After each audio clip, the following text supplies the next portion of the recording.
आज आम गोटे ओडिशार ट्रेडिशनल रेसिपी तैयारी करबा मंजा तरकारी। से मु कदली मंजा को एमती छोट छोट कर काटी नहीं तापरे किछटा आलू को मध्य एमती काटी नहीं ताको अबे आमे सिजेइबा।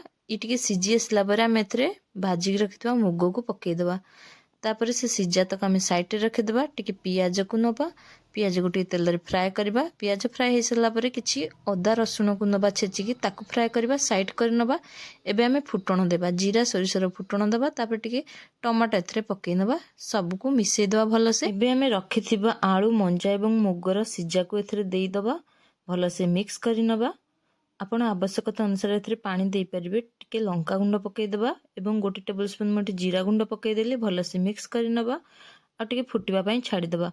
हमरा रेडी हे गला सुपर टेस्टी ओडिसा ट्रेडिशनल मंजा तरकारी। आपण थरे निश्चय ट्राई करिवे आ जीवा पूर्व मो चैनल को निश्चय सब्सक्राइब करिवे।